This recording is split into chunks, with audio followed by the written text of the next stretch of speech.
मंडळाने घेतलेला आहे आणि हा निर्णय विशेषतः ग्रामीण भागात आणि शहरी भागातही पण मुंबई आणि MMR वगळून हा निर्णय आमदारांना अतिशय आवडेल। 1 जानेवारी 2011 पर्यंतचे सर्व निवासी अतिक्रमण नियमित करण्याचा आपण निर्णय घेतलेला आहे।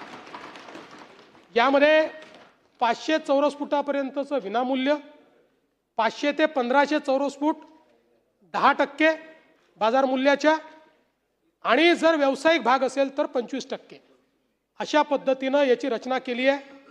त्यामुळे आता या संदर्भात अनेक वर्षाची मागणी होती की 2011 पर्यंतची अतिक्रमण ही नियमित करावी।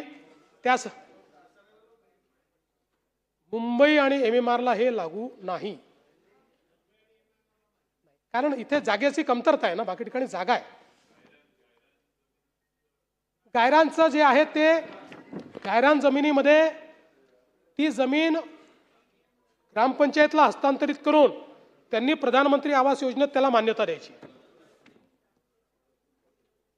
यासोबत एक विषय आपल्या वैधानिक विकास मंडळाचा आला।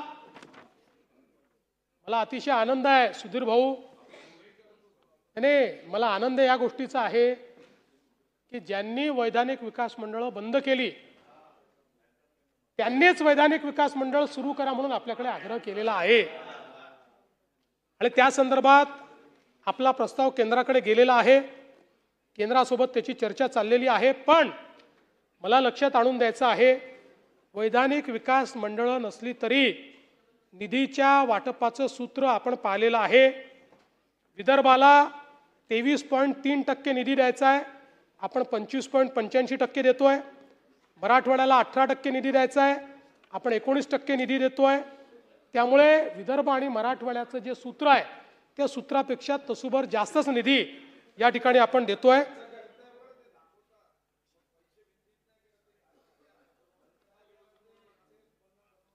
त्या संदर्भात मी माजी अर्थमंत्री सुधीर भाऊ मुनगंटीवार यांचं मार्गदर्शन घेऊन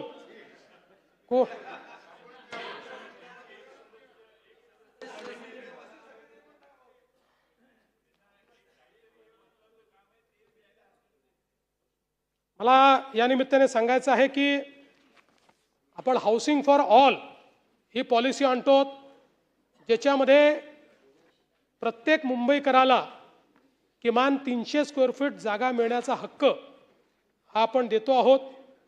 आणि या अंतर्गत जे भाडेकरू आहेत, म्हणजे मुंबईत काही वेळा भाडूच म्हणतात पण ते भाडूच शब्द चांगला वाटत नाही, त्याला काय म्हणायचं दुसरा शब्द, भाडेकरू म्हणते टेनंट, हा टेनंट, हा, या सगळ्यांचा इन्क्लुजन याच्यामध्ये आपण करत आहोत। आणि या संदर्भात वेगवेगळ्या पद्धतीनं LIG AWS वगैरे अशा सगळ्या गोष्टी त्याच्यामध्ये इन्क्लूड करून मुंबईतला जो सामान्य मुंबईकर आहे त्याला आपण निश्चितपणे दिलासा देतो। नदी प्रदूषणाच्या संदर्भातल्या विषयाला गोदावरीचा विषय विशेषतः मांडला गेला। सिंहस्थ कुंभमेळ्याच्या दृष्टीने नियोजन करण्यासाठी नाशिक महानगरपालिकेच्या मलनिस्सारण प्रकल्पास सार्वजनिक खासगी भागीदारी तत्वावर राबविण्यासाठी नगर विकास विभागाने शासन निर्णयान्वये 1482 कोटी रुपयाच्या प्रकल्पाला मान्यता दिली आहे। याच्या संदर्भातलं कार्यादेश देण्यात आलेला आहे।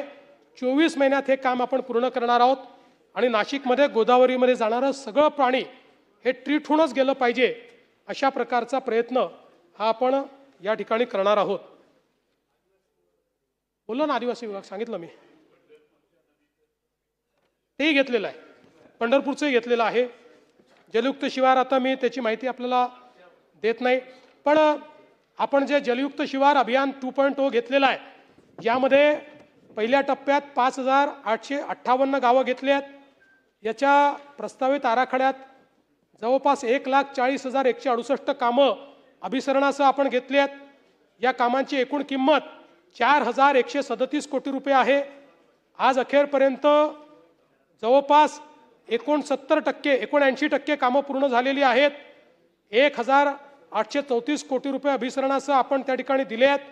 वित्तीय वर्ष 25-26 या वित्तीय वर्षात 532 कोटी रुपये तरतूद आहे व यामध्ये जवळपास आता उरलेली जी काही तरतूद आहे ती पण देण्यात येते आणि सन 26-27 मध्ये 550 कोटी रुपये याकरता तरतूद जी आहे ती करण्यात आलेली आहे. आदिवासी विकास विभागाचा आपल्याला नंतर पाठवून देतो, अधिक वेळ आपला या ठिकाणी घेत नाही. नगर विकास विभागाचे देखील काही विषय आले होते, ते त्या आमदारांना पाठवण्याची व्यवस्था करतो, कारण ते त्या महानगरपालिकेचे नगरपालिकेचे विषय आहेत. यासोबत वडेट्टीवार साहेबांनी काही जमिनीचे प्रकरणं या ठिकाणी मांडले होते. त्यामध्ये ओवे या ठिकाणची जी काही केस आहे त्या केसमध्ये खऱ्या अर्थानं त्यांनी जी भूमिका मांडली ती योग्य आहे. शासनाने यापूर्वीच त्या संदर्भातली कारवाई केलेली आहे आणि संबंधितांवर कारवाई जी आहे ती कारवाई केली आहे. संभाजीनगर आणि